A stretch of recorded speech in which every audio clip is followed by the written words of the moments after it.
진짜가 되기 위한 세 가지 각오라는 제목으로 하나님 말씀 증거하도록 하겠습니다. 성탄절 잘 보내는 방법이 뭐냐? 리얼 크리스찬 되는 겁니다. 진짜 크리스찬 되는 거. 제대로 믿는 것보다 더 중요한 성탄이 없겠죠. 오늘 세 명의 등장인물을 통해서 진짜 잘 믿는 게 뭔지, 예수님, 또 아버지 요셉, 어머니 마리아 통해서 우리 세 가지 각오를 좀 했으면 좋겠어요. 예수님 통해서는 진짜 예수님을 붙들 각오, 또 요셉을 통해서는 부당함을 감수할 각오, 그리고 마리아를 통해서는 죽을 각오. 그러면 리얼 크리스찬이 될 수 있다는 것입니다. 첫 번째는 진짜 예수님을 붙들 각오를 해야 된다는 것입니다. 그래 예수를 믿는다 그러죠. 근데 실제로 진짜 예수님을 안 믿을 수 있잖아요. 내가 생각하는 허상의 예수님을 믿을 수도 있지 않습니까? 옛날에 그 위조 지폐 판별법 그런 걸 들어봤는데, 진짜 돈 어떻게 판별할 수 있느냐, 가짜 어떻게 판별할 수 있느냐, 진짜 연구하면 된답니다. 가짜는 뭐 수백 가지 있잖아요. 진짜 돈을 연구를 하면 가짜를 분별할 수 있다. 그러니까 가짜 예수님 믿지 않으려 그러면 진짜 예수님이 뭔지를 알면은 쉽게 된다라는 것입니다. 그러니까 진짜 예수님이 뭐냐? 오늘 21절 보니까 뒤에 보세요. 그들의 죄에서 구원할 자이심이라. 예수님은 죄를 구원하기 위해서 오신 구원자로 오셨다라는 거예요. 그게 진짜 예수님입니다. 그러니까 전제가 뭐죠? 우리가 죄인이라는 것이고, 또 하나는 죄 문제를 해결할 수 있는 것은 예수님밖에 없다. 그래서 구원의 근본 문제는 죄 문제라는 것입니다. 근데 가짜 예수를 믿는다는 건 뭐죠? 예수님이라는 이름은 똑같아요. 근데 가짜를 믿습니다. 그래서 죄 이야기 하지 말자 그래요. 그래서 교회도 죄 이야기 안 하는 데가 많습니다. 그래서 죄를 죄라고 말하지 않고 취향이다 얘기할 때도 있고, 심지어 뭐 병이다 이렇게 얘기한다는 것입니다. 그거 가짜 예수님 믿는 겁니다. 지옥을 얘기하지 않습니다. 내세 지향적인 것은 공상이고 현재가 중요한 거 아니냐 그러면서 이걸 막 매도해 버립니다. 그리고 또 하나 마귀 이야기 절대 안 합니다. 마귀가 어디 있냐 그러고 제발 현실적이 되자 이렇게 얘기를 합니다. 그래서 듣고 싶은 얘기만 듣고 싶어 해요. 뭘 듣고 싶어 하죠? 건강해지는 거, 뭐 부자 되는 거, 장수하는 거, 자녀 잘 되는 거, 뭐 그런 거 굉장히 관심이 많습니다. 근데 그 실제적인 이건 뭐죠? 욕심이잖아요. 욕심. 예수님 중심이 아니라 나 중심에 내 욕심을 채우려고 하는 거 아닙니까? 야고보서 1장 15절 보니까 욕심이 잉태해서 죄 낳고 죄가 사망 낳는다고 죽잖아요, 그거. 근데 그게 예수님의 이름을 들먹이면서 사실은 가짜를 믿는 거라는 것입니다. 디모데후서 4장 3절 보니까 말세가 되면 귀가 가려워서 사욕을 좇을 스승을 많이 둔다. 사욕 뭐예요? 내 욕심을 채우려고 하는 가짜 스승들을 따라간다는 거예요. 그게 가짜라는 것입니다. 은혜와 욕심. 은혜는 뭡니까? 하나님이 우리에게 주신 거. 그거는 부작용이 없죠. 은혜는 하나님이 내게 주신 거예요. 근데 욕심은 하나님이 주시지 않은 것을 원하는 거. 그게 욕심이라고. 그러니까 부작용 투성이겠죠. 얻어도 망하는 것이 될 수밖에 없다라는 것입니다. 오늘 성탄절인데 진짜 예수님 만나십시오. 진짜 예수님 만나서 참된 구원의 능력이 나타나는 종 되기를 원합니다. 인생이라는 것이 워런 버핏이 했던 얘기 같아요. 짧은데 되게 쉬운 영어인데 마음에 와닿더라고. Yesterday is history. 그러니까 어제는 역사고, Tomorrow is mystery. 운을 맞췄죠. 내일은 신비고, Today is gift. 오늘은 선물이라고. 그리고 예수님 없으면요 어떻게 되냐면은 어제가 역사란 게 무슨 뜻이에요? 의미가 있고 메시지가 있다는 거죠. 근데 yesterday가 상처로 남은 사람 많아요. 과거가 맨 상처 얘기야. 근데 상처 아니거든요. 하나님께서 섭리하신 거예요. 그래서 의미가 있고 메시지가 있다고. 그래서 나의 히스토리가 되는 거예요. 그리고 미래에 대해서는 많은 사람이 두려워합니다. 2025년 그러면 되게 두렵죠. 근데 그래 설레는 마음이 있어요. 그러니까 미스터리지. 신비라는 거예요. 하나님 어떻게 이끌어 가실지 모르겠다. 오늘 새벽 말씀이 그런 거 아니었습니까? 원래 저주받은 지파가 둘이 있잖아요. 2번, 3번 아들 야곱의 시므온 지파, 레위 지파. 시므온 하나만 놓고 봅시다. 저주받았다 그러는데 예수님이 오시면은 마이너스가 다 플러스로 돼버리고 저주라는 형식으로 하나님이 복을 주신다 그랬죠. 그러니까 tomorrow is mystery죠. 어떻게 시므온을 복 주나? 근데 그 복 주는 방법이 뭐였냐 하면은 여호수아 19장 같은 데 보니까 땅 분배를 할 때 시므온의 저주가 뭐였냐면은 너는 폭력적인 놈이기 때문에 저주받고 그래서 나누어지게 될 것이고 흩어지게 될 것이다. 그러니까 하나님께서는 신실하신 하나님이니까 말씀대로 돼야 되잖아요. 저주받는 거예요. 그런데 또 사랑의 하나님이잖아요. 헤세드의 하나님이니까 그걸 어떻게 품어주죠? 십자가가 두 가지를 품는 건데 하나님께서 유다 지파의 땅을 엄청나게 크게 주셔서 2배 이상. 그리고 시므온 지파는 유다 지파에 흡수되게 만들어 버렸어요. 그래서 두 지파가 먹고 살고도 남을 만한 넉넉한 땅을 주고 여러분 같으면 유다 지파하고 시므온 지파 그러면 어느 지파 하고 싶어요? 유다 지파 하고 싶죠. 그래서 시므온 지파가 유다 지파에 흡수가 돼 버렸어요. 그래서 유다 지파가 아주 큰 지파가 돼 버렸다고. 그런 식으로 하나님께서 저주를 축복으로 변화시키는 방법이 있다고. 그러니까 tomorrow is mystery. 신비죠. 미래 어떻게 변할지 모르는 거 아니에요. 제가 이렇게 흡수된다는 얘기를 했더니 또 여기저기서 뭐 얘기가 많더라고요. 우리 교회 재정부에는 유인영 집사라고 있는데 그 와이프가 원래는 그 엠파스라는 검색회사 다녔습니다.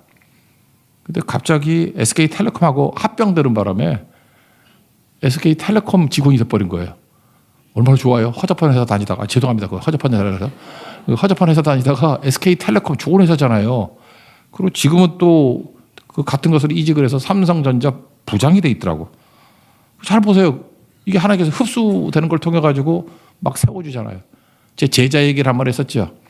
지방에 있는 회사 가기 싫다고. 내가 가라고. 아무거나 시작하면 된다고. 그랬더니 광주전자에 입사를 했어요. 근데 그 다음 해에 삼성전자하고 합병이 됐어. 그래서 저한테 다리 떨면서 삼성전자 다녀요. 그러고 있어요, 지금. 그러니까 흡수되는 게 복이죠. 만약에 괌이라거나 태평양의 괌이라는 섬이 그 만약에 독립국이라 그러면 뭐고 별볼일 없는 나라 아니었겠습니까? 제가 편견인 건지 모르겠어요. 근데 미국하고 합병이 되는 바람에 미국도 했잖아요. 더 좋은 거 아닌가? 필리핀은 미국의 51번째 주가 될 뻔도 했는데 싫다 그래서 안 했던 거거든, 처음에는. 지금 지나놓고 보니까 모르겠어. 내가 필리핀 사람한테 돌 맞아 죽을지 모르겠지만 그냥 미국의 51번째 주가 되는 게 더 낫지 않았을까? 흡수가 복 아닌가? 하나님께서 우리가 어떻게 보면 겉으로 볼 때는 망하는 것 같이 보이고 무너지는 것 같이 보이지만 그게 더 복된 거일 수 있죠. 여러분 인생이 그래요. 지금 내가 병들고 뭐 실패해 보이고 약해 보이고 몰라요. Tomorrow is mystery. 그러므로 오늘 어떻게 살아야 됩니까? 예수님 영접하고 살면 Today is gift라고. 오늘이 선물입니다. 오늘 예수님만 붙들면은 어제는 역사가 되고 내일은 신비가 되고 오늘은 선물이 된다고. 예수님입니다. 우리 예수님 꼭 붙들고 개인뿐만 아니라 우리 가정, 교회, 또 우리 국가까지 하나님의 축복의 열매를 많이 누리고 구원의 능력을 체험할 수 있는 믿음의 종 되기를 축원합니다. 두 번째, 리얼 크리스찬이 되기 위해서 필요한 건 뭐냐? 요셉인데 부당함을 감수할 각오를 해야 된다라는 것입니다. 예쁜 처녀하고 약혼을 했습니다. 이스라엘은 약혼하면 결혼하고 거의 같은 거거든요. 1년 있다가 결혼합니다. 그러니까 설레겠죠. 아, 예쁜 섹시했으니까 얼마나 좋겠어요. 그래서 1년 동안은 설레는 마음으로 준비하고 그러는 거예요. 난 좋다고 생각합니다. 약혼이 제대로만 되면. 숨길 수 없는 게 3가지라 그러죠. 감기를 숨길 수 없고, 감기 걸렸는데 나 감기 안 걸렸어. 그거 다 들통나요. 기침하잖아. 가난을 숨길 수 없다 그러죠. 가난한데 괜히 있는 척 해봐야 가난은 티가 나. 죄송하지만 보여, 가난이. 사랑도 그렇다 그러죠. 남녀지간에 아무리 속여도 사랑한 두 놈 보면 다 알아. 눈빛이 불꽃을 튀기고 아, 옆에 있기가 불편해. 못 숨겨요. 근데 숨길 수 없는 게 한 가지 더 있어. 여자의 몸매. 아무리 감아봐야 아, 제가 상상이 돼. 아유, 짜증나. 그래서 못 숨겨요. 근데 마리아가 아가씨잖아요. 근데 아가씨인데 자꾸 몸매가 변하네. 몸매가 이상해지는 거예요. 둔해져. 그 남자도 보면 알거든. 저거 임신한 것 같아. 요셉은요, 세상이 다 몰라도 자기는 알고 있죠. 저 아이가 내 아이가 아니라는 거. 그죠? 딴 사람 몰라도 자기는 알잖아. 저거 내 아이 아니다. 충격받았겠죠. 배신감도 있을 것이고 분노도 했을 것이고. 어쩌죠? 이스라엘 법은요, 굉장히 무서운 법입니다. 이게 정혼한 거, 약혼하면 결혼하고 똑같은 거기 때문에 내 아이 아니다 그러면 여자 돌 맞아 죽어요. 그러니까 요셉이 자기 정당성을 주장을 하면은 여자가 죽는 거야. 돌에 맞아. 그럼 마리아를 살리는 길은 뭐죠? 내가 부당해져야 돼. 내가 덮어쓰고 가야 돼요. 그죠?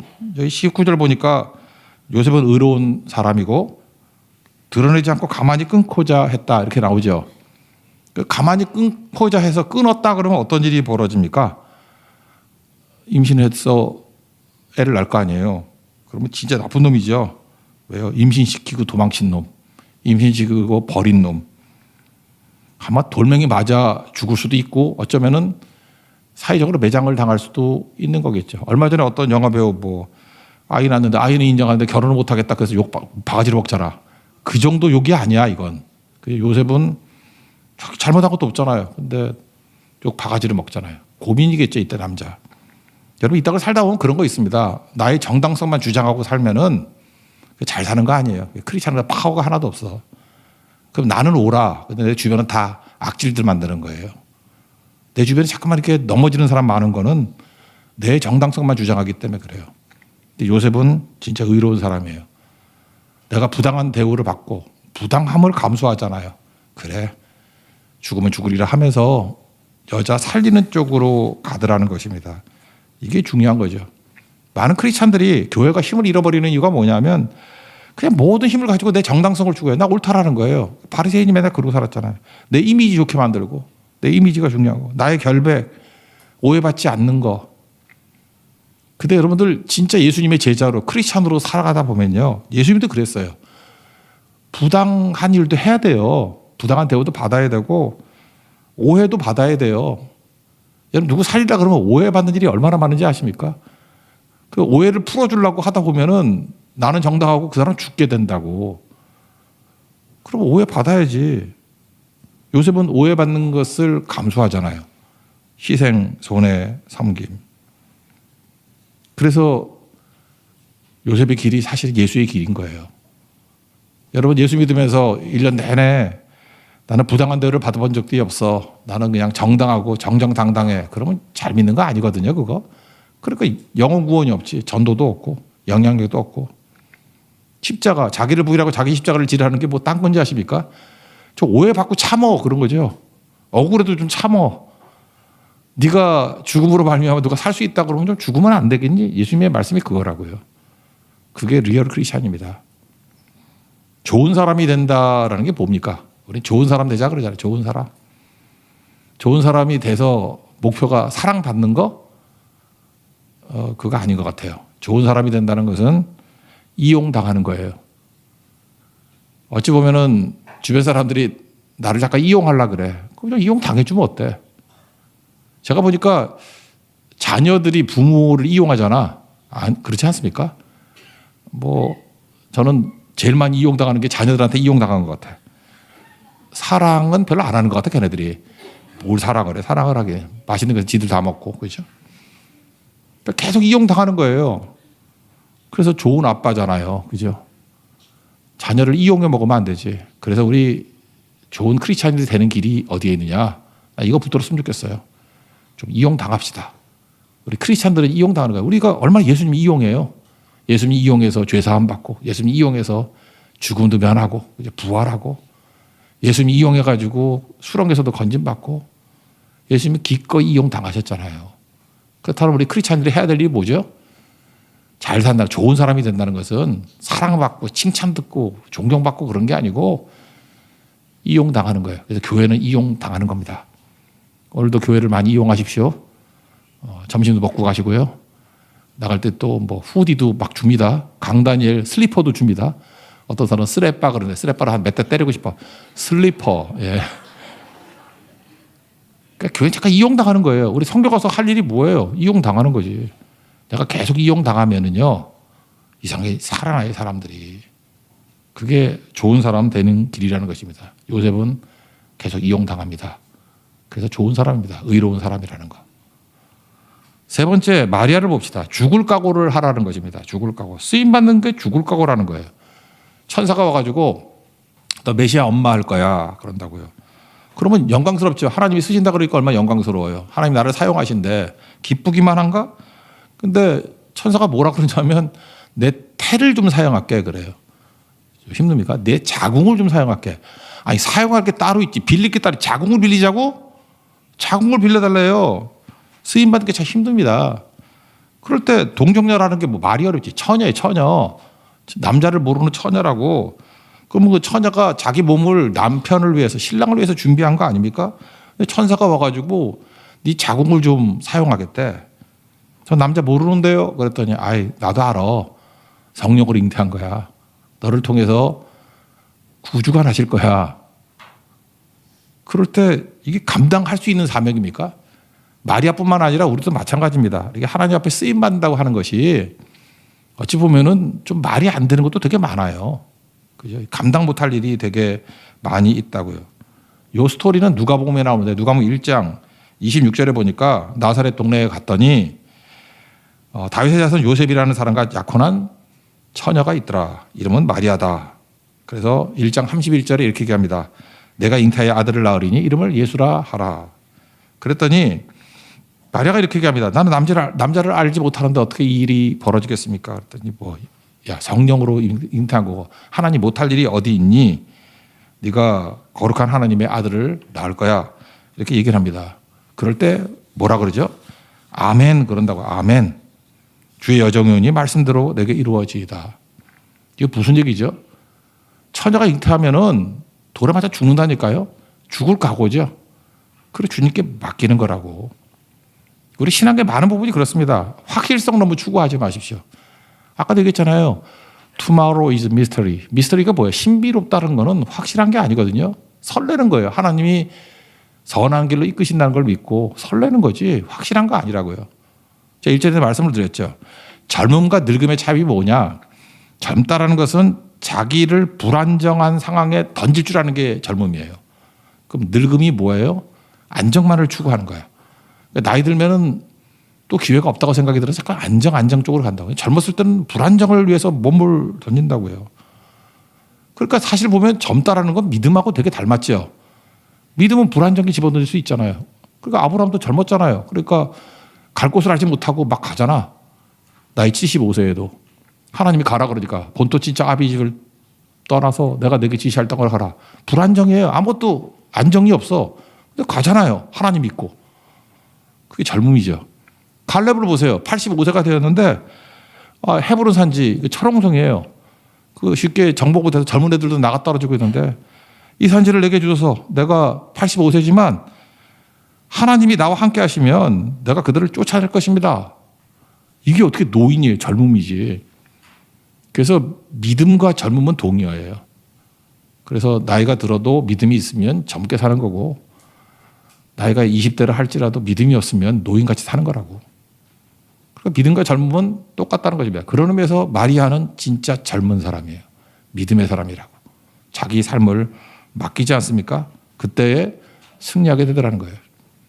우리에게 필요한 건 뭐냐면 주님이 말씀하셨을 때는 그냥 믿고 불안정을 향해서 대법을 집어 던지십시오. 충분히 이길 수 있다는 거예요. 그 길을 걸어갈 수 있는 하나님의 거룩한 종 되기를 바랍니다. 그리고 우리 믿음의 사람이 걸어야 될 게 뭐예요? 오늘 성탄절에 진짜 리얼 크리스찬이 될 수 있는 세 가지. 예수님을 통해서 진짜 예수님 붙들 각오를 해라. 가짜는 욕심 추구하는 거예요. 그리고 부당함을 감수할 수 있는 각오. 요셉같이. 그럴 때 날 좀 이용해 먹으라고. 나 오해받아도 괜찮다고. 그러면 쓰러진 사람들 세우고 죽은 사람들 살리는 능력이 나타나게 된다는 것입니다. 쓰임받는 게 뭐예요? 죽을 각오입니다. 근데 안 죽어요. 마리아가 죽었나? 마리아 안 죽고 되게 장수했어요. 요한이 데리고 있다 에베소에 있다가 캐톨릭에서는 승천했다 그러는데 그러니까 뭐야? 죽지도 하는 거죠. 뻥이야 뻥. 승천 안 했어요. 거기서 늙어 죽었어요. 예. 마리아 되게 늙어 죽었어. 잘 보세요. 죽을 각오를 하고 자기 몸을 집어 던지니까 요한도 90세 넘게 장수했고 반모섬에서 하늘의 환상 다 보고 요한계시록 다 쓰고 죽었어요. 그 직전까지 마리아 살아 있었어요. 그러니까 마리아도 적어도 80세 이상 살았어. 옛날에 뭐 50대도 못 살 때 무지하게 오래 살죠. 우리도 마찬가지. 사명자는 죽지 않습니다. 죽을 각오를 가지고 주님께 내 삶을 의탁하고 불안정을 향해서 신앙의 모험을 하게 될 때 오히려 하나님의 뜻을 다 이룰 수 있는 권능의 종이 될 수 있다는 것입니다. 성탄절에 리얼 크리스찬 되는 축복을 누리기를 기원합니다. 예, 자리에서 일어나겠습니다. 죄인들을 위하여 찬양합시다. 예수님 죄인을 위해서 오셨습니다.